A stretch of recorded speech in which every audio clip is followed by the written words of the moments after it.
그 성경은 이제 네가 어디로 가든지 성공할 것이다 이렇게 되어 있는데, 개역 성경에는 형통할 것이다 이렇게 되어 있죠. 형통. 근데 이 성공이라고 번역하는 것이 더 정확한 번역이라고 볼 수 있습니다.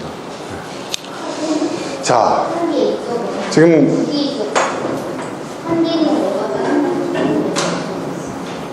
대한민국 교인들을, 기독교인들을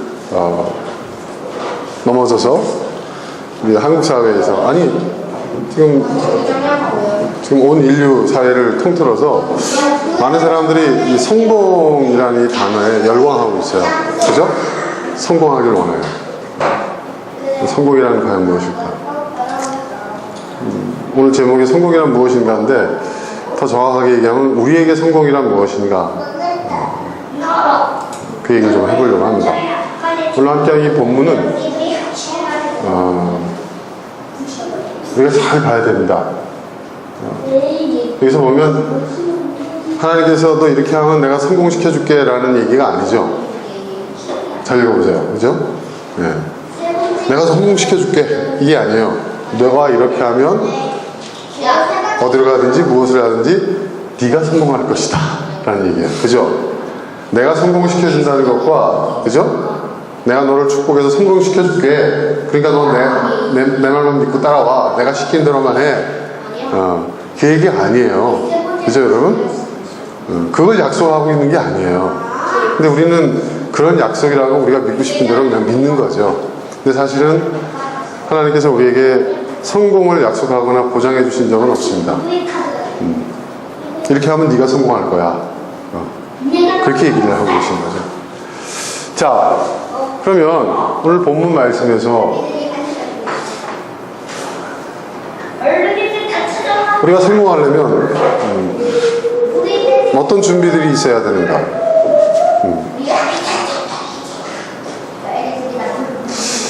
자, 그 구체적인 내용을 얘기하기에 앞서서, 자, 그 성공 그 자체에 대해서 한번 얘기해 보려고 합니다. 여러분은 성공을 어떤 것이라고 생각하십니까?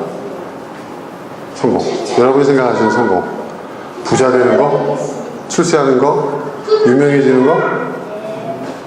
아니면 행복해지는 거? 여러분, 성공과 행복은요, 이 꼴 등식이 성립할 수가 없어요. 그걸 빨리 깨달아야 됩니다, 여러분. 성공한 사람이 불행해질 수 있고요, 여러분. 실패한 사람이 성공한 사람보다 더 행복해질 수도 있어요. 네. 행복을 위해서 성공에 집착하는 것은 가장 어리석은 짓입니다. 여러분, 성공과 행복은요, 영역이 달라요. 근데 한국 사회에서는 이걸 자꾸 이꼴로 이제 갖다 붙이거든요. 근데 절대로 그렇지 않습니다. 사실은 사회적으로 성공한 사람, 세상에서 성공했다고 얘기하는 사람들 중에서 개인적으로 굉장히 불행한 사람들이 많습니다. 정말 많습니다. 믿어도 좋습니다. 정말 많습니다, 여러분. 그런데 사회적으로 보면 별 볼 일 없는 사람인데, 그 개인적으로는 굉장히 행복한 사람들이 있어요. 여러분, 행복이라는 것은요, 삶의 가치의 문제예요. 그죠? 가치의 문제입니다. 초가삼간에, 그 소박한 삼시세끼 밥상을 마주하고도, 그죠? 행복할 수 있어요. 근데 지금 이 자본주의 사회가 이 성공의 개념을 굉장히 왜곡시켰어요. 또 행복의 개념을 굉장히 왜곡시켰어요. 많은 것을 소유하고 소비해야만 그것이 행복이라고, 성공이라고 자본주의 사회가 우리에게 입력을 시켜놓은 거거든요. 근데 우리는 그런 줄 알고 있어요. 아, 저 제품을 내가 사면, 저걸 내가 소유하면, 그러면 내가 행복해지는 거구나, 내가 성공해지는구나 라는 착각. 그 착각이 우리로 하여금 자꾸 무언가를 소비하게 하고 무언가를 소유에 집착하게 만드는 거예요. 그런데 그럴수록 여러분, 우리는 더 불행해집니다, 사실. 성경에서 말하고 있는 성공은 그런 게 아니에요. 그런 게 아니에요. 그럼 뭘까요? 성공이라는 것은 여기서 말하고 있는 성공이라는 것은 우리가 여호수아서 전후 맥락 전체를 봐야 돼요. 자, 지금 여호수아가 지금 어떤 상황이 있죠, 여러분? 모세가 죽었어요, 그죠? 그리고 모세를 이어서 이스라엘 백성을 이끌고 가나안 땅에 들어가야 돼요, 그죠? 모세의 역할은 이스라엘 백성을 출애굽 이집트에서 데리고 나오는 것까지였어요, 그렇죠? 굉장히 중요한 역할을 했죠. 그러나 이제 모세 이후에 40년 동안 이제 여호수아는 어떻게 해요? 가나안 땅으로 가야 돼요, 그렇죠? 40년 동안. 예. 한 세대가 이스라엘 사람들에게 40년은 한 세대를 의미하거든요. 한 세대가 걸쳐서 이루어야 할 그 일이에요. 그러니까 이 젊은 여호수아가 얼마나 여러분 두려웠겠어요, 그렇죠? 그 얼마나 불안했겠어요, 그죠? 그 엄청난 지도자였던 모세를 대신해서 이 수많은 수백만 명의 이스라엘 백성이 이끌고 저 가나안 땅을 가야 되는데 그 가나안 땅은 여러분 빈 땅이 아니잖아요, 그죠? 거기는 수많은 도시국가들이 이미 세워져 있고, 그렇죠? 자기들과는 비교가 안 되는 그런 고등 문명을 이루고 있는. 과연 그 지역에 우리가 입성할 수 있을까? 그 땅이 과연 우리 땅이 될 수 있을까? 그때까지 이 무지하고 이 게으르고 이 정말 답이 안 나오는 이 백성들을 내가 이끌고 갈 수 있을까? 그런 불안함이 있었을 거예요. 그러니까 여기서 말하는 성공이라는 것은 뭐냐? 여호수아의 일생에 있어서 그가 해야 할 그의 미션, 그의 임무예요. 여러분, 우리가 하나님을 믿는 중요한 이유 중에 하나가 뭐냐면, 우리 성경의 가르침에 의하면 단 한 사람도 우연이 아니에요, 이 땅에 태어나는 것은. 아무리 보잘것없는 한 개인이라 할지라도 그가 이 땅에 태어난 것은 하나님의 뜻이에요. 여러분 믿습니까? 네. 그러니까 그것은 우연한 사건이 아니고, 그리고 그것은 하나님의 특별한 뜻이 있는 거예요. 그 인생을 향한 하나님의 목적이 있고 계획이 있는 거예요. 그것을 성취하는 것이 성공이에요, 기독교에서 말하는. 그러니까 우리가 흔히 얘기하는 사회적 성공, 네? 경제적인 부를 쌓고 유명해지고 높은 지위에 오르고 이런 걸 얘기하는 게 아니에요. 그러니까 저와 여러분에게 미션이 있어요. 어떤 미션이 있느냐? 하나님이 나의 삶을 통해서, 나의 인생을 통해서, 나의 존재를 통해서 이 땅에 이루고자 하시는 게 있다 이거예요. 그게 뭘까? 여러분 그게 뭐라고 생각하십니까? 전 잘 모르겠는데요. 아니요, 여러분 이미 알고 계세요. 여러분 마음속에 하나님께서 계속해서 여러분 마음에 두들리고 있는 이슈들이 있어요. 여러분 마음에 계속 하나님께서 두들리고 계시는, 여러분의 마음을 두드리고 계시는 그 미션이 있어요. 그게 이제 신앙적으로 표현하면 영적인 책임감. 이상하게 나는 그 일, 그 이슈, 그 아젠다만 대하면 뭔가 마음이 뜨거워지고 부담감을 느끼는 거예요. 책임감을 느끼는 거예요. 남의 일 같지가 않아요. 그리고 계속 하나님께서는 우리의 마음을 두드리고 계세요, 그 주제를 가지고. 그게 여러분이 이 땅에 태어난, 여러분이 이곳에 존재하는 미션이에요. 어렵게 생각하지 마세요. 뭐 꼭 금식하고 여러분 산기도 가야 응답받는 게 아니에요. 여러분이 지금까지 인생을 살아오면서 무언가 어떤 방향성을 가지고 여러분에게 계속 영적인 부담감으로 오는 것들이 있어요. 네. 끊이지 않냐고. 그게 미션이에요. 그것을 성공하는 것이, 그것을 이루는 것이 성공이에요. 굉장히 중요한 얘기입니다.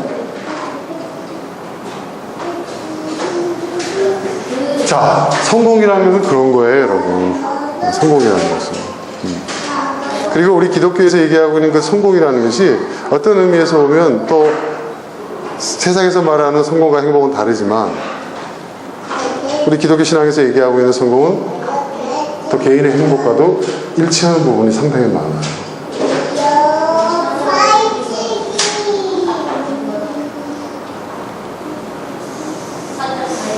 하나님 제일 싫어하는 것은 제가 보니까 억지 춘향이가 되는 걸 제일 싫어하시더라고요. 네. 나는 정말 내 마음 같아서는 변사 또 하고 잘해서 팔자 고치고 싶은데 너는 춘향이니까 목에 칼 차고 옥에 들어가 있어. 좋든 싫든 이몽룡을 기다리고 있어. 그래서 이를 부두둑 갈면서 나는 성춘향이다 하고 있는 그런 억지 춘향이는 하나님 사용하십니다. 하지 말라고 하세요.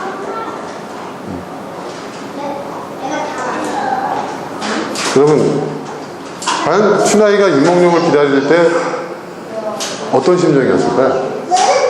네? 그죠, 여러분? 아, 언젠간 내 인생에 대박이 터질 거야. 어? 이몽룡이 나의 로또야. 그때까지 참아야지. 이랬을까요? 네? 그러면 이 춘향전의 그 미담이 우리에게까지 전해지지 않았겠죠? 그렇죠, 여러분? 네? 그죠? 그게 아니지 않습니까? 네.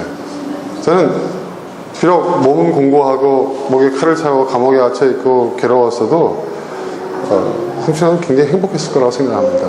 네. 그렇지 않아요, 여러분? 행복이라는 것이 항상 즐겁고 유쾌하고 그런 것만 행복이 아니잖아요. 그죠?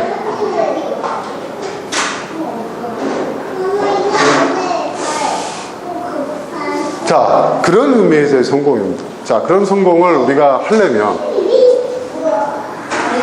어떻게 해야 되겠냐? 제일 먼저 너는 크게 용기를 내라고 말씀하세요. 용기. 여러분, 성공하려면 이제 성공의 의미를 아셨죠? 성공하려면 여러분 용기가 있어요. 왜 용기가 필요한 줄 아세요? 여호수아는요, 아직도 그러니까 여호수아는요 그 누구도 가보지 않은 길을 가야 해요. 네. 그 누구도 가보지 않은 길을 가야 돼요. 그렇죠? 그리고 그에게는 많은 책임이, 의무가 지워져요. 가던 길을 간 거라고 한다면 용기는 필요 없어요. 그렇죠? 남이 하던 대로 하면 되니까. 그런데 여러분 어떻습니까? 여러분 인생도 마찬가지죠? 우리가 두 번 인생 살 수 있습니까? 또 나와 똑같은 인생을 사는 사람이 있습니까? 우리는 단 한 번밖에 살지 못합니다. 그리고 유일한 인생이에요. 유일한 이 윤선주의 인생이에요. 다른 누구의 인생도 같지 않아요. 그렇기 때문에 여러분, 내가 내 인생을 살아가면서 물론 참고를 할 수 있을지 모르겠지만은 우리가 다른 사람의 인생을 따라갈 수는 없어요. 그건 내 인생이 아니에요. 그렇죠? 나만의 길을 가야 돼요. 이걸 빨리 깨달아야 돼요, 여러분. 이걸 굉장히 빨리 깨달아야 됩니다. 제가 만약에 다른 목사들이 가는 길을 그대로 그냥 답습을 했다면 저는 여기까지 못 왔을 거예요. 아직도 저는 방황하고 있었을지도 몰라요. 저는 이제 제 인생이 어떤 건지를 알아요. 그리고 제가 가는 방향이 저 혼자 가는, 그 누구도 같이 할 수 없고 제 혼자서 가야 하는 길이라는 걸 알아요. 여러분 마찬가지입니다. 다 똑같이 사는 것 같잖아요. 물론 그렇습니다. 하지만 개개의 인생을 이렇게 들여다보면요, 전혀 다른 인생을 살고 있는 거예요. 전혀 다른 인생. 그러니까 여러분, 여러분의 삶을, 여러분의 인생을 스스로 개척해야 하고 누구도 가보지 않은 길을 가야 하는 거예요. 누구도 살아보지 않은 인생을 살아가는 거예요. 용기가 필요하죠. 그죠, 여러분? 용기가 필요합니다. 용기 없을 때 하는 행동이 뭔지 아세요? 다른 사람을 흉내내는 거예요. 커밍하는 거예요. 저 사람은 어떻게 하지? 응? 저 사람은 이 문제 어떻게 해결했지? 저 사람은 어떻게 해서 돈 벌었지? 예? 응? 남들은 어떻게 하나? 그죠?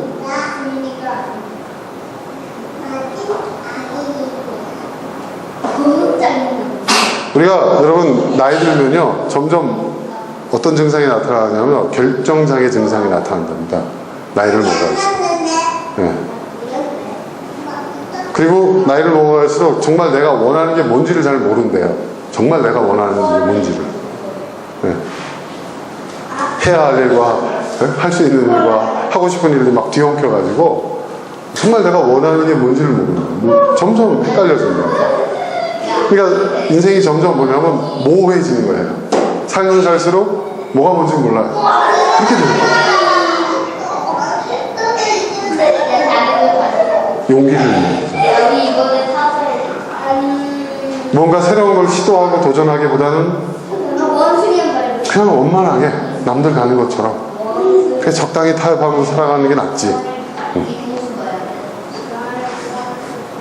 그런데 여러분, 우리가 살고 있는 세상은, 특별히 자본주의 세상은요, 그런 사람들을 좋아해요. 굉장히 좋아합니다. 왜? 통제하기가 쉽거든요. 그런 사람들이 소위 말하는 시장 자본주의의 대중입니다.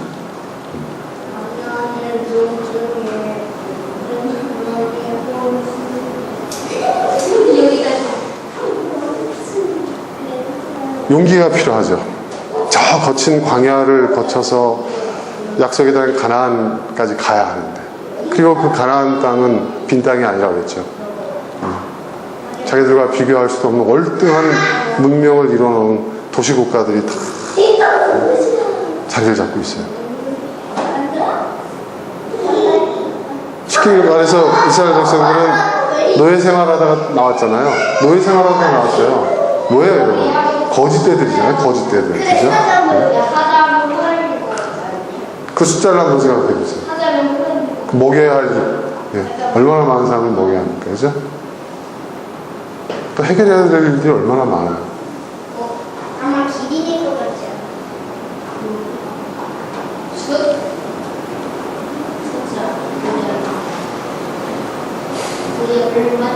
용기가 필요하죠.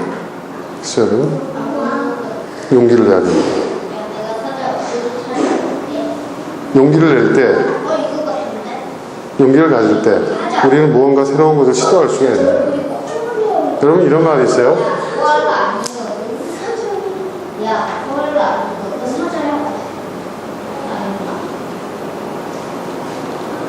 모든 시도가 다 성공하지 않는다.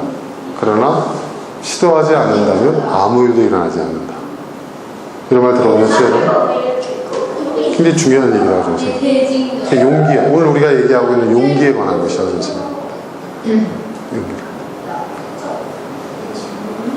제가요, 최근에 그 대기업 임원들하고 자주 만나서 사업에 대한 이야기를 좀 많이 했고, 또 공무원들하고 또 만나서 여러 가지 좋은 얘기들, 뭐 사업에 관련된 얘기를 쭉 하고, 하여튼 꽤 그 지위가 높은 분들, 정부 쪽에서도 이제 서기관급 이상 되는 분들하고 만나가지고 이제 얘기를 해보고 했는데, 다들 무언가 새로운 걸 시도하는 것을 시도해요. 하던 대로 하자는 거예요. 쉽게 얘기하죠. 네. 근데 저는 그랬죠. 하던 대로 하면 과연 변화가 오느냐. 네. 그러니까 익숙해 있지를 않은 거예요. 시스템 안에서 움직이다 보니까 저하고 얘기하면서 그거 괜찮겠다. 다들 수긍하지만 그걸 실행 단계에서는 굳이 그걸 해서 내가 그거에 대한 책임을 져야 되나? 다들 그런 생각을 해요. 욕먹고 말리지 않을까? 답답해요.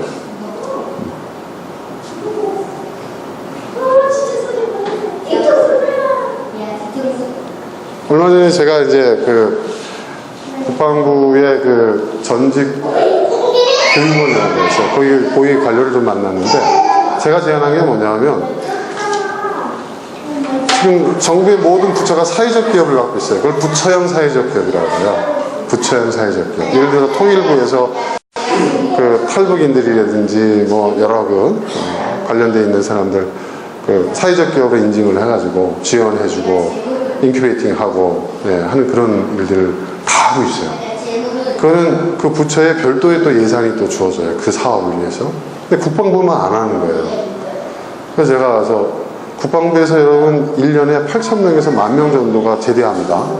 일반 사병 말고요. 이 간부, 초급 장교, 그 다음에 장기 공부한 사람들, 뭐 별단 사람까지 다 포함해서 1년에 한 8,000명에서 10,000명이 나와요. 그런데 거기서 취직되는 사람이 여러분 15%예요. 그런데 1년 뒤에 조사를 해보니까 그 자리에 남아있는 사람이 5%도 안 돼요. 대부분 다 뭐하냐? 창업을 해요. 그런데 이 사람들이 완전히 사기꾼들의 답이야. 군인들이 뭘 알아요? 네? 그 얼마 안 되면 퇴직금까지 다 털어먹는 거예요. 네? 근데 제가 왜 이걸 하냐면 제가 이제 몇 번 그 전직교육원에 가서 강의를 좀 했고 또 개별적으로 그 저한테 이제 제가 병일 카페를 하다 보니까 그 이제 제대를 앞둔 군인들이 와서 저한테 상담을 하는 거예요. 근데 얘기를 들어보니까 정말 참담하더라고요. 정말 참담해요. 진짜. 그래가지고 제가 보니까 이 부처적인 사회적 기업을 하게 되면 이게 꼭 국방부 업무하고 연관이 있어서 있는 사회적 기업만, 업종만 되는 게 아니거든요. 모든 업종이 다 된단 말이에요. 제가 그거를 제안하러 갔어요. 근데 들으려고 하지 않아요. 그걸 왜 하냐는 거예요. 그거 하다 잘못되면 욕먹는다는 거예요. 쉽게 얘기해서. 그래서 제가 당신들이 하는 일이 뭐냐? 응? 국민의 세금을 월급 받고 응? 그거 갖고 당신들이 뭐냐면 제대하는 군인들 안정적인 생계를 응? 그랬더니 그건 우리 역할이 아니라 보훈처 역할이에요. 그래서 보훈처를 갔어요. 보훈처는 또 국방부 역할이에요. 서로 그러고 있어요. 아, 속 터지더라고요. 진짜. 결국은 뭐냐? 뭔가 왜 안 하는 짓을 해야 되냐 이거예요. 안 해봤다는 거예요. 그래서 제가 답답해가 한참 설득을 하니까 이제 조금 이제 마음이 움직인 거예요. 그래가지고 그러면 시범 사업을 몇 개 해봅시다. 시범 사업. 해봅시다. 그래서 그게 성공하면 이걸 확대시킵시다. 제가 뭐라고 얘기하는지 탁하고 얘기했어요. 부처형 사회적 기업 하면은 일단 예산 배정해 줄 거고 별도 예산이다. 국방부 예산으로 쓰는 게 아니다 이거는. 응? 별도 예산이고 이걸 쓰게 되면 군인들 자 퇴직하면은 기본적으로 군인 연금 붙잖아요. 연금 붙는 거 받는단 말이에요. 그거에다가 기본 생활급을 주거든요. 사회적 기업은 두 사람이 안에서 부부가 같이 일을 해봐라. 그러면 연금 받고 부부가 둘이 같이 일을 하면 180만 원씩 180만 원씩 하고 연금까지 하면은 한 500 이상의 월급을 받을 수 있지 않느냐. 생계 해결할 수 있지 않느냐. 그건 안 갚아도 되는 거다. 그렇게 5년 버틸 수 있다. 그리고 사업자금도 직접 현금을 주는 건 아니지만은 지원자금을 5년 동안 6천만 원까지 해주는데 고가의 장비들 갖다가 사면은 그거 다 결제를 해준다. 그래서 그걸 해보고 안 되면 망하면 내 돈 쓰는 거 아니지 않느냐. 물론 손해는 있을 수 있지만 그 리스크가 상당히 줄지 않느냐. 이걸 왜 안 하냐 내가 그랬죠. 이걸 왜 안 하세요? 그랬더니 그러네요 이러더라고요.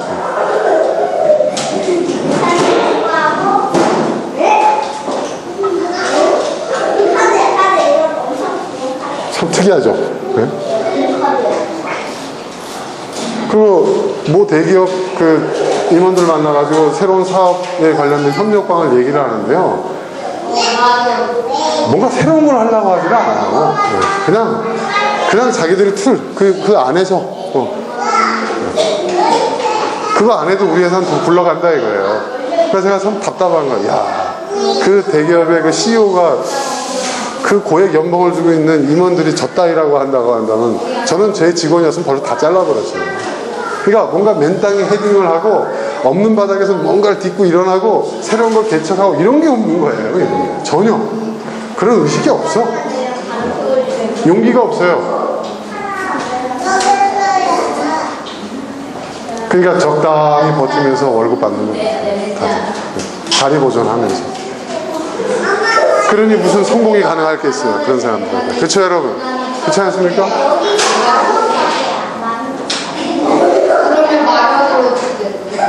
여러분 용기가 필요합니다. 뭔가 새로운 변화? 용기가 필요합니다. 용기. 여러분이 기대하는 변화의 크기가 크면 클수록 용기의 크기도 달라요. 더 큰 용기가 필요해요. 그래서 크게 오직 너는 크게 용기를 내어 이렇게 말씀하시는 거예요. 용기가 필요한 거예요. 여러분. 용기가 없으면 못합니다. 이건 객기가 아니에요. 잘난 척 하는 게 아니에요. 배짱이 두둑한 게 아니에요 여러분. 거기에 어떠한 책임이 따르고 어떠한 대가가 따르고 어떠한 희생이 따르는 것을 다 알고 정확하게 알고 내가 그것을 기꺼이 지불하겠다. 그런 용기. 그런 용기. 여러분, 제가 지금 돌이켜서 생각해 보니까요, 결혼을 한다는 것도요, 대단한 용기가 필요한 일이었어요. 그땐 몰랐어요. 여러분도 마찬가지잖아요. 이상희 선생님 마찬가지죠? 그죠? 그 정도 금융도 안 하시고. 네? 용기가 엄청나게 필요한 거예요. 그때는 그냥 결혼하면 행복하고 어떤 낭만적이고 이렇게 뭐 그런 생각을 했어요. 또 때가 됐으니까 결혼해야지. 이런 생각이 앞섰을 거예요. 근데 여러분, 진짜 지금 와서 생각해 보니까요, 제가 아무 생각 없이 결혼했었거든요. 정말 큰 용기가 필요해요. 내가 어떤 대가를 치러야 하는지를 아는 사람들이 여러분 용기가 필요하다는 거, 특히 아이를 낳고 키운다는 거, 저는 세상에서 제일 어려운 일이 부모가 되는 거라고 생각해요. 근데 결혼했으니까 아이를 낳아야지. 그래, 아이가 또 생기있으니까 이제 낳아야 되겠네. 우린 이런단 말이에요. 근데 아이는요, 여러분, 대단한 용기가 필요한 거예요. 정말 필요한 거예요. 내가 이 말은 이걸로 그렇잖아요. 여러분, 좋은 부모가 된다는 거요, 우리 아이들 어리잖아요. 손이 많이 가잖아요. 근데 제가 지금 우리 아이들은 손이 이제 많이 가지는 않아요. 많이 컸잖아요. 우리 경원이, 경준이. 우리 성창희 교수님은 또 공감하실 거예요, 아마. 네. 아이들이 나이 들면 나이 들수록 더 많은 신경을 쓰여요. 더 많은 짐이 주어져요. 안 그럴 것 같죠? 어릴 때 키우는 것보다 제가 보니까 한 3-4배 더 드는 것 같아요. 겁을 콕콕 쳐놔야지. 용기가 필요합니다. 그래서 저는 우리 아이들한테, 야, 네가 부모 역할 잘 못하겠다. 잘할 수 있을 때까지 아이를 안 낳는 것, 결혼 안 하는 것도 필요하다고 본다. 저는 그렇게 대놓고 얘기해요. 야, 뭐 꼭 결혼해야 되냐? 꼭 뭐 아이 낳아야 되냐? 전 그렇습니다. 그러면 왜 그런 얘기 하냐고 하면 뭐라고 하면서 지는 결혼하고 그런데요. 우리 아이들 결혼. 근데 진심으로 하는 얘기예요, 제가. 아무도 나한테 그런 걸 알려준 사람이 없어. 저희 부모님도 안 알려줬어요. 빨리 너 장가 가라 이러기만 하셨지. 그 나중에 제가 화가 나가지고 한번 따진 적이 있어요. 네? 가정을 갖는다는 것이 이렇게 어려운 일이고 힘든 것이고 많은 책임이 따른다는, 응? 부모가 된다, 왜 안 알려줬나? 막 뭐라고 그랬습니다. 네. 그랬더니 제 아버지 웃으면서 뭐라고 그러신 줄 아세요? 너도 당해봐야지. 그래야 세상이 공평하지. 그러시답니다. 여러분, 정말 용기가 필요합니다. 용기가 필요합니다. 제가 기성 교당에서 뛰쳐나와가지고 이 대학교에 만들었을 때도요, 정말 용기가 필요했고요.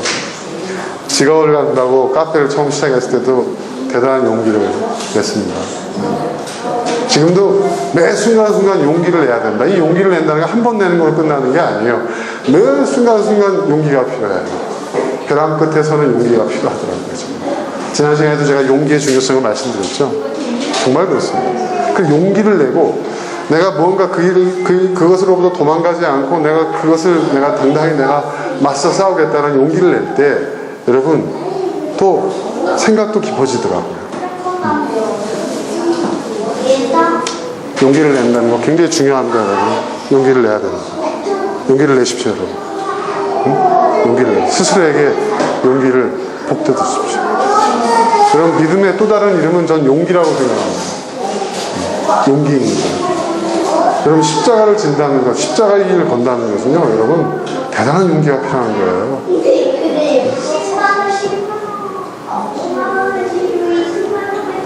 두 번째, 나의 종 모세가 너에게 지시한 모든 율법을 다 지키고. 여기서 율법이라는 것은 모세오경을 얘기하는 거죠. 그죠? 창세기, 출애굽기, 레위기, 민수기, 신명기. 근데 이 책을, 구체적인 책을 지적하는 게 아니라 거기에 담겨져 있는 하나님의 뜻, 그죠? 하나님의 뜻을 말하는 거예요. 하나님의 뜻을. 8절과도 연결되어 있어요. 이 율법책 말씀을 늘 읽고 밤낮으로 그것을 공부하여예요. 공부하는 게 목적이 아니에요. 여러분, 성경 공부 자체가 목적이 아닙니다. 공부하여 어떻게 해요? 이 율법책에 쓰여진 대로 모든 것을 성심껏 실천하여라. 성심껏 실천하여라. 성심껏 실천하라는 말이 뭘까요? 정성을 다해서 실천하라, 그런 의미라기보다는 최선을 다해서 네가 실천할 수 있는 한 최대한 실천해 나가라. 그런 얘기입니다. 성실껏 해봐. 네가 할 수 있는 데까지 해봐. 그런 얘기입니다. 실천하는 거예요. 하나님의 뜻을 실천하라는 거예요. 선을 실천하라는 거예요. 진리를 실천하라는 거예요. 정의를 실천하라는 거예요.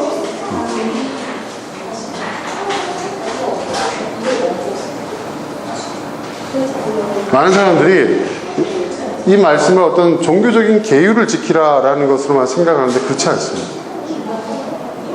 왜 모세요?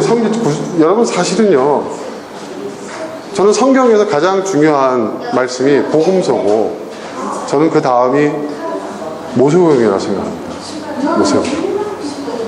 왜냐하면 이 모세오경이야말로 어떤 의미에서 보면 하나님께서 세상을 향해서, 하나님께서 인간을 향해서 갖고 계시는 그 뜻이 나온 거예요. 그러면 여러분, 이 율법의 핵심은 뭡니까? 복잡하게 얘기하지 말고, 율법의 핵심이 뭐예요? 하나님을 사랑하고 이웃을 사랑하는 거죠. 그게 율법의 핵심이라고 예수님이 말씀하셨잖아요. 그죠? 그쵸? 그러니까 어렵게 생각하지 마세요. 하나님을 사랑하고 이웃을 사랑하는 것이 율법. 이걸 실천하는 거예요. 그렇다면 하나님을 사랑하고 이웃을 사랑한다는 건 뭘까? 그럼 하나님을 사랑한다는 건 뭐예요? 종교적으로 하나님을 믿습니다. 하나님을 제가 숭배합니다. 응?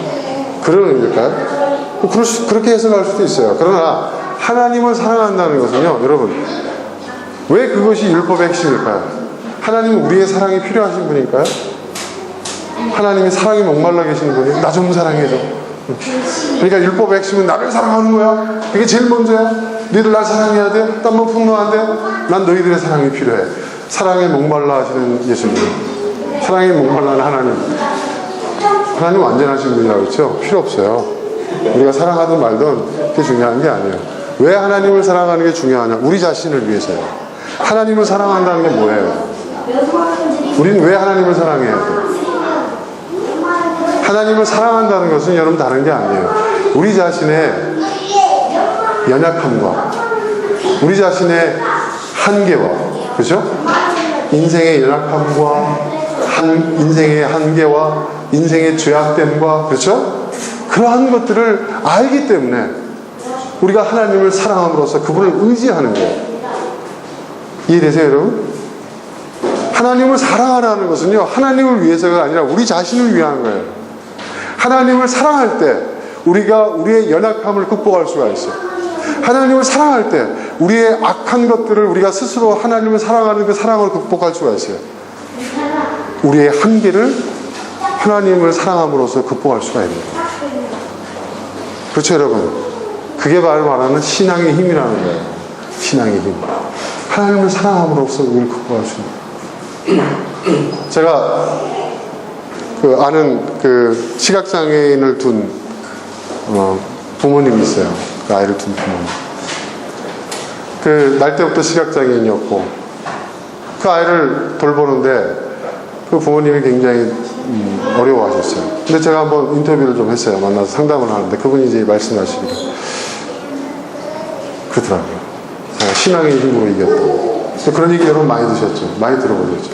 요즘 또 제가 키우는 또 골프 선수가 있어요. 여러분 놀라지 마세요. 시각장애인 프로골퍼가 있어요. 네. 그거 갖고는 살 수가 없으니까 낮에는 안마를 해요. 그리고 대회 나가요. 대회 저번에도 대회 나가서 1등 했어요. 네. 놀랍죠, 여러분? 어떻게 하는지 아세요? 캐디가 얘기합니다. 2시 15분 방향. 그러면 이제 훈련을 받았거든요. 그럼 2시 15분 방향 딱 정확하게 틉니다. 네. 네. 그리고 힘의 강도를 이제 얘기를 해요. 네. 5분의 1, 8분의 1. 그러면 그 훈련이 정확합니다.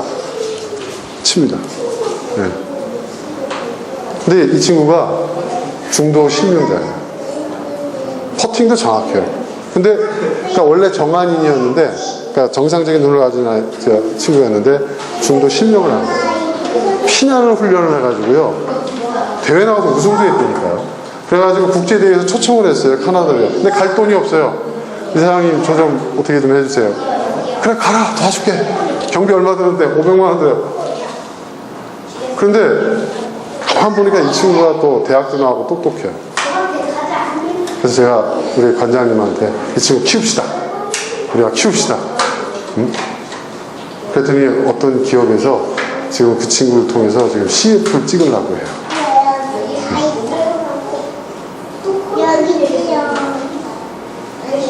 근데 그 친구가 뭐라는지 아세요? 우린 놀랍죠. 저는 믿겨지지 않아가지고요. 저희 관장님을 보냈어요. 골프대회. 진짜 어떻게 치는지 한번 보고 오라고. 그랬더니 관장님이 놀래가지고 온 거예요. 우리 이 서울시각장애인 복지관 새로 오신 관장님이요. 거의 프로 수준의 골프를 치시는 분입니다. 필드학기 진짜 현역 선수 출신이고요. 본인도 잘 치거든요. 보고 놀라신 거예요. 와, 어떻게 저렇게 할 수 있었지? 또 얼마나 피난으로. 그래서 물어본 거예요. 너 어떻게 그렇게 할 수 있었니? 뭐라고 하는지 아세요? 신앙의 힘으로. 하나님을 사랑하는 힘으로. 여러분, 하나님을 믿는다는 것, 하나님을 사랑한다는 것은요, 하나님을 위한 게 아니에요. 우리를 위한 거예요. 우리가 하나님을 사랑할 때 우리의 연약함을 극복할 수가 있어요. 하나님을 사랑할 때 우리의 악한 것들을 이겨낼 수가 있어요. 하나님을 사랑할 때 우리의 한계를 이겨낼 수 있는 거예요. 여러분, 여호수아가 가나안 땅으로 이스라엘 백성을 끌고 가서 그 땅을 정복할 때도요, 그가 하나님을 사랑하는 그 힘으로 해낸 거예요. 할렐루야? 네, 이럴 때 할렐루야 하는 겁니다, 여러분. 하나님을 사랑하는 그 힘으로 이겨내는 거예요. 두 번째는 뭐죠, 여러분? 이웃사랑이에요. 여러분, 이웃사랑이라는 게 뭡니까? 이웃을 사랑한다는 거예요. 응? 성경에 나와 있죠. 이웃을 내 몸같이 사랑한다는. 이 말은 무엇이냐면 나와 이웃을 동일시한다. 나와 이웃을 동일시한다. 여러분, 생각해 보세요. 여러분, 기원전 수천 년 전에 이런 걸 가르치는 종교가 있었어요. 놀랍지 않습니까? 그죠? 보편적 인류애. 네. 보편적 인류애. 네. 물론 우리 한민족도 홍익인간 정신이 있었지만 역사적으로 이게 더 올라가요. 거슬러 올라가요. 저는 연관이 있다고 봅니다. 저는. 네. 그건 또 새길로 빠지는 거니까 얘기를 하지 말고. 여러분, 사람이 사람을 사랑한다는 게 굉장히 중요합니다. 사람이 사람을 사랑한다는 것은, 사랑이라는 것은 여러분 다른 게 아니에요. 내가 당신을 내 유익을 위한 수단과 도구로 대하지 않겠다는 거예요. 여러분, 사랑이 뭐 특별한 게 아닙니다.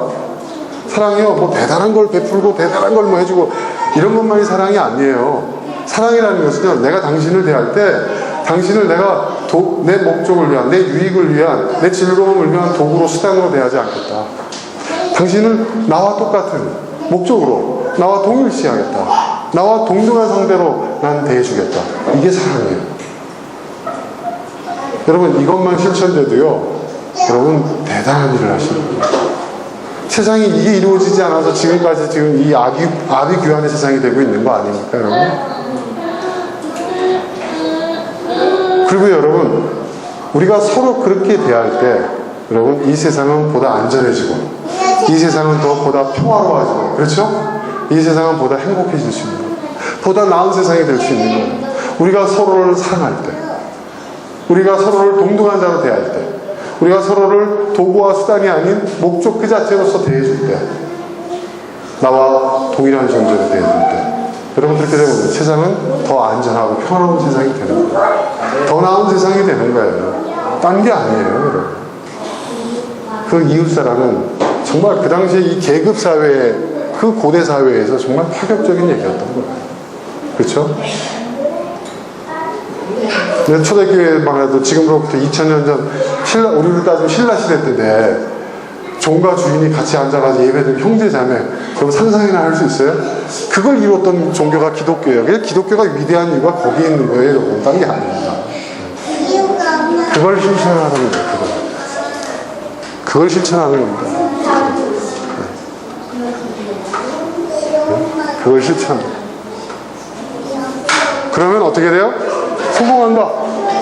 너에게 주어진, 내 인생에 주어진 미션이 이루어질 것이다. 마지막 세 번째는 뭐죠? 오른쪽으로나 왼쪽으로 치우치지 않도록. 보세요. 여러분, 이 여호수아가 기록된 연대가 지금 거의 기원전, 지금 그게 거의 2000년 정도로 거슬러 올라가거든요. 2000년 전. 근데 중용을 얘기하고 있어요. 그죠? 오른쪽으로 왼쪽으로 치우치지 말라. 치우치지 말라. 한쪽으로 치우치지 말라. 극단에 빠지지 말라. 중용을 실천하라는 거예요. 참 저는 하나님께서 이런 말씀을 하셨다는 것 자체가 굉장히 좀 중요하다고 생각합니다. 여러분, 그 당시는 굉장히 특별한 세상이었어요. 그 시대는, 그 시대적 상황이. 그렇죠? 하나님이 물론 그것을 여러분 신화의 세계로 생각하셔도 좋아요. 아무튼 어떻게 인식하시든 간에 그 시대에는 하나님이 인간의 역사에, 인간의 일상에 개입을 하셨어요. 그렇죠? 그렇죠, 여러분?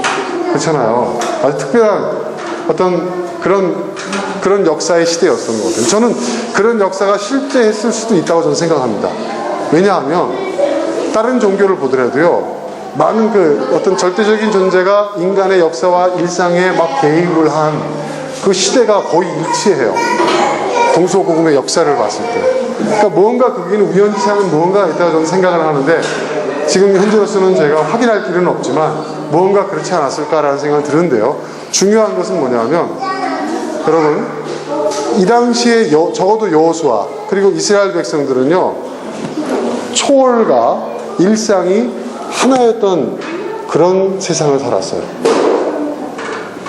우리가 얘기하는 초월적 영역, 초자연적이고 신의 영역, 그렇죠? 우리가 평생에 걸쳐서 경험 한번 할까 말까 하는 그런 일들이 일반적인 일상과 하나가 되어 있는 세상이었어요. 그렇죠, 여러분? 그렇죠? 그런데 그런 세상을, 그런 인생을, 삶을 살고 있는 여호수아에게 하나님 뭐라고 말씀하시는 줄 아세요? 오른쪽으로나 왼쪽으로 치우치지 말래요. 초월과 일상이 뒤섞여져 있는 그런 삶을 살고 있는데, 예? 한쪽으로 치우치지 말라는 거예요. 초월로도 치우치지 말고 일상으로도 치우치지 말고. 여러분, 이게 대단한 얘기입니다. 그죠? 굉장한 얘기입니다. 지금 여러분 보세요. 요즘 이렇게 우리 교회는 그런 상황 없지만 교회들 보면 완전히 그냥 뭐예요? 그냥 교회가 인생 그 자체가 되게 만들려 애를 쓰잖아요. 교회들은요. 그렇죠? 모이는데 힘써라. 무슨 모임, 무슨 그런 거 안 하면은 굉장히 뭔가 잘못된 신앙생활 하는 것처럼 생각을 하고 있어요. 네. 그리고 하루의 일상도 다 그런 거로 채워야 그게 정상이라고 생각을 해요. 좋아요. 경건의 시간, 큐티, 새벽기도 좋습니다. 할 수 있어요. 그런데 그것은 그것으로 끝나야 되는데 그것이 나의 일상을 잠식해버리면 어떻게 돼버릴까요? 전 그런 거 많이 봤습니다. 그래서 접시를 하나 닦겠어요, 누가. 내가 실제 그 집사님이, 신앙심이 좋은 집사님이에요. 접시를 닦겠어요. 저한테 전화가 왔어요. 목사님, 아주 다급하게. 네. 오늘 아침에 제가 큐티를 마치고 이런 성경 구절을 음미를 했는데 설거지하러 접시를 깼어요. 이게 무슨 뜻일까요? 제가 어떻게 합니까? 그냥 깬 거지. 그렇잖아요. 그죠? 그러다가 나중에 어떻게 되는지 아십니까? 나중에는 주식 투자를 어디다 해야 됩니까? 제가 예수 무당입니까? 근데 그걸 굉장히 신앙생활을 잘하고 있다고 생각해요. 그런 사람은 많습니다. 그 당시에는 초월과 일상이 하나였던 시대라고 그랬죠? 그죠, 여러분? 그쵸? 그런데 하나님께서 여호수아에게 오른쪽으로 왼쪽으로 치우치지 말래요. 그 대단한 얘기를 하는 겁니다, 여러분. 엄청난 얘기를 하고 있는 거예요. 그게 첫 번째 의미. 두 번째 의미는 뭘까요? 우리가 항상 우리는요, 색깔을 분명히 해야 된다고 생각해요. 그죠? 그죠? 항상 그래요. 뭐야? 네 주장이 뭐야? 그래서 결론이 뭐야? 응? 그래, 네가 어떤 편인데, 누구 편인데, 너 좌파야, 우파야. 그래서 우리는 꼭 그렇게 뭔가를 규정해야 된다고 생각을 해요. 꼭 굉장히 중요해요. 왜 그런지 아세요, 여러분? 우리의 세계관이 유교적 체계거든요. 유교적 체계에서는요, 포지셔닝이 굉장히 중요해요. 포지셔닝이. 근데 그 포지셔닝이 뭐예요? 어떤 규범으로 묶여지거든요. 그게 불분명해지면요, 이 유교적 세계관이 흔들리는 거예요. 사회적 가치망이 흔들리는 거예요. 뭔가를 규정을 해놔야, 포지셔닝을 해놔야 이 사람에 대한 나의 태도와 관계와 모든 것들이 결정되어지는데, 뭐지 이건? 이렇게 돼버리게 되면은 이게 복잡해지는 거예요.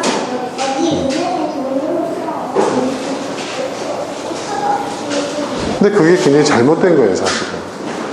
굉장히 잘못된 거예요.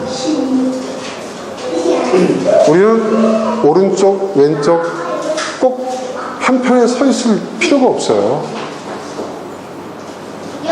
그렇습니다, 여러분.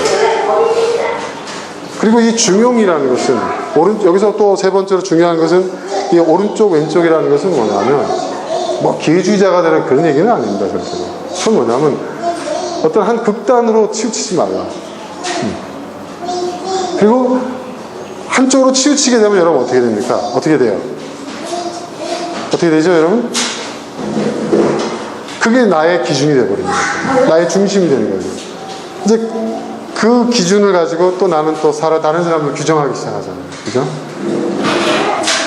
그러지 말라는 거예요. 여러분, 놀라운 얘기를 하나 해드릴까요? 이스라엘 백성이, 뭐, 우리 교회인들한테는 놀라운 얘기가 아니죠. 제가 어디 가서 이런 얘기 했다가 난리가 났습니다. 항의가 들어오더라고요, 저한테. 무슨 얘기냐면, 여러분, 이스라엘, 히브리, 여러분, 이건 혈통적, 민족 개념이 아니라는 걸 제가 말씀드렸죠. 사회 계층이었어요. 천민 계층을 말하는 게 히브리였다고. 이스라엘도 마찬가지예요. 그들이 여러분, 출애굽할 당시에, 여러분, 아브라함의 자손, 야곱, 그 이스라엘의 자손들만 있었던 게 아니에요. 뒤죽박 죽였어요. 천민계층 전체가 출애굽을 한 거란 말이에요.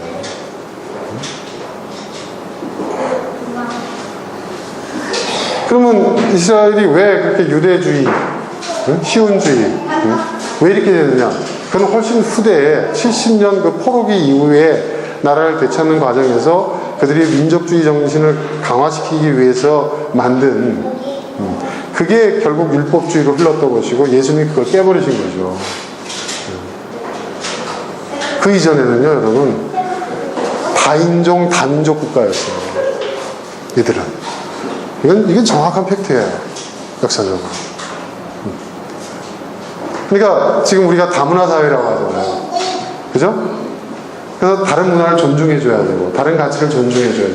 그래야 살 수 있는 세상이잖아요. 그런 의미에서도 왼쪽으로나 오른쪽으로 치우치지 말라고 합니다. 지도자는 그래야 되는 거예요, 여러분. 그죠? 지도자는 그래야 돼요.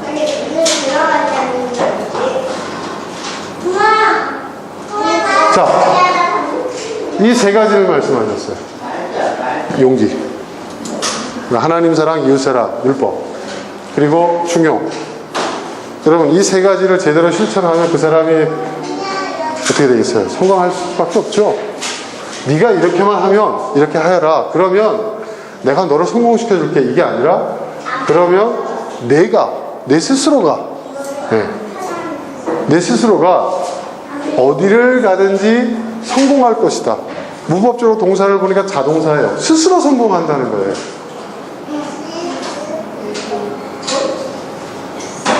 스스로 성공하는 거예요. 이 세 가지.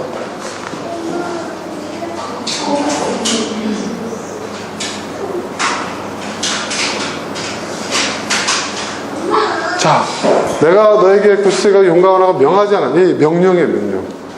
굳세가 용감해라. 너는 두려워하거나 낙담하지 마라. 내가 어디로 가든지 너희 주 나 하나님이 함께 있겠다. 함께 계시지만 성공은 내 스스로가 하는 것이다. 이렇게 중요한 얘기입니다. 함께 하신다고 무조건 성공하는 게 아닙니다. 하나님은 우리가 성공하든 실패하든 불행하든 행복하든 늘 함께 하십니다. 여러분 믿습니까? 네, 하나님 그렇습니다. 그게 중요한 게 아니에요. 하나님 상관없어요. 늘 함께 하세요. 그런데 뭐예요? 성공은 내 스스로 하는 거예요. 여러분, 우리에게 주어진 인생, 네. 우리는 그 형통에 대한 그 이해가 굉장히 잘못됐어요. 특히 그 찬송가를 잘못 이해하는 부분이 커요. 무슨 일을 만나든지 만사 형통하리라, 그거 있잖아요. 우리 한국인들이 제일 좋아하는 찬송가 톱5에 들어갑니다. 네. 형통이라는 것은 뭐든지 그냥 열리고 잘 되고 막 탄탄대로가 되고, 그걸 우리는 형통이라고 생각하는데 그게 아니라는 얘기예요. 그런 형통은 없어요. 자, 어저께 제가 어디 강릉에 갔다 올 일이 있어요. 갔다 이렇게 오는데요. 갈 때도 차가 많이 막혔는데 올 때가 정말 차 많이 막히더라고요. 한 5km를 갔다가 막히는데요. 고속도로를 갔다가 공사를 하고 한 줄만 이렇게 차가 다닐 수 있도록 하는데, 그 많은 차들이 거기서 이제 가는데 너무 막히는 거예요. 너무 힘든 거예요. 네. 아, 왜 이렇게 막히지? 그래서 이 차 막히는 걸 이렇게 보면서 제가 무슨 생각을 했냐면, 참 인생도 참 이렇게 뭔가 이렇게 자꾸 이렇게 잘 될 듯 하면서도 항상 막히고 그러더라. 응? 아, 좀 뭔가 이렇게 좀 형통할 수 없을까? 막 이런 생각을 한 거예요. 근데 가만히 생각하니까 그렇더라고요. 아니라는 거죠. 네. 지금 나만 막혔나? 그죠? 그 도로를 이용하고 있는 모든 사람들이 막히고 지금 기다리고 있단 말이에요. 그렇죠, 여러분?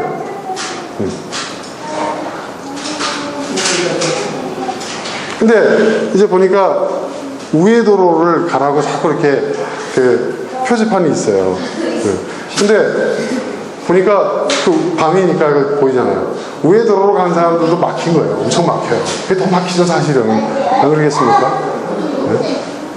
그러니까 이제 교통량을 빼려고 이제 빠지라는 거예요. 그러니까 이렇게 달리다가 이제 지방국도로 빠지는 이제 인터체인지가 딱 나오는데, JC가 딱 나오는데, 차가 막 달리다가 제 앞차가요. 가다가 딱 그 경계선 있잖아요.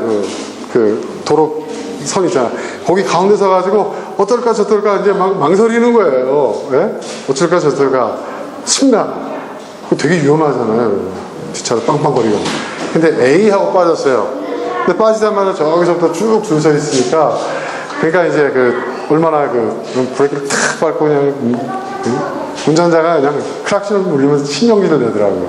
근데 이쪽 길도 계속 가는데 여전히 막혀요, 이쪽 길은. 그러니까 어딜 가든지 뭐예요, 막히게 돼 있는 길이었어요. 근데 막히게 돼 있는 걸 가지고 이걸 왜 막히냐, 내 인생은 왜 이렇게 차 모는 것도 하나도 이렇게 쉽지 않냐, 항상 이렇게 이런 걸 한탄 해봐야 여러분 아무 소용 없잖아요. 그죠? 그럴 때는 어떻게 해야 돼요? 현실을 받아들여야 되잖아요. 그래서 제가 마음을 고쳐먹었죠. 그래서 차 안에서 7080 노래를 틀고 따라 부르면서, 목사가 가요 부르면 안 됩니까? 7080 노래에서 따라 부르면서 시간 가는 줄 모르고 부르다 보니까 마음도 편해지고 스트레스도 풀리고, 그러다 보니까 5km가 지나가더라고요. 1시간 걸렸지만. 그러면서 금방 집으로 왔어요. 그러니까 저는 무슨 얘기 하는 거냐면, 우리가 우리 인생을 대한 태도가 달라져야 된다는 생각을 하고 싶습니다. 사실은 인생에 수많은 고비들이 있어요. 또 아무것도 대책 없이 기다려야 할 때도 있어요. 어저께 고속도로 안에 스쳐가. 근데 그거는 우리가 어떻게 해볼 수 없는 것들이에요. 그런 문제들 앞에서 우리가 자제할 필요도 없습니다. 그냥 우리 페이스를 유지하면 돼요. 우리가 할 수 있는 일을 하면 돼요. 그리고 묵묵히 우리가 가던 방향을 가면 되는 겁니다. 돌아 나갔던 사람들도요, 결국은 다 이렇게 다시 고속도로로 들어오더라고요. 강원도 영동고속도로는 국도가 바로 고속도로 옆에 붙어 있잖아요. 그죠? 평창부터 이렇게 쭉 어디야, 원주까지 이렇게 보면 길 옆에 있거든요. 다시 들어와요, 또. 그러니까. 괜히 돌아오는 거죠. 여러분, 저는 여러분이 다 성공했으면 좋겠어요. 진심입니다. 여러분이 존재하는 그 목적, 그 이유가 여러분의 인생에서 성취될 수 있기를 바라요. 큰 축복입니다. 그렇게 되길 예수님으로 축원합니다. 자, 그렇게 되기 위해서 우리에게 필요한 것들, 용기를 잃지 마십시오. 크게 용기를 내십시오. 그리고 율법을 지키십시오. 율법의 본질을, 율법의 핵심은 하나님 사랑, 이웃 사랑입니다. 그리고 왼쪽으로나 오른쪽으로 치우치지 마십시오. 중요의 길을 가십시오. 그러면 여러분 어디를 가든지 여러분은 성공할 줄 믿습니다. 그래서 여러분의 그 성공이 여러분의 행복이 되고 또 하나님께는 영광이 되는 그날이 올 수 있기를 바랍니다. 자, 이 시간 우리 함께 나눈 말씀을 생각하면서 기도하겠습니다.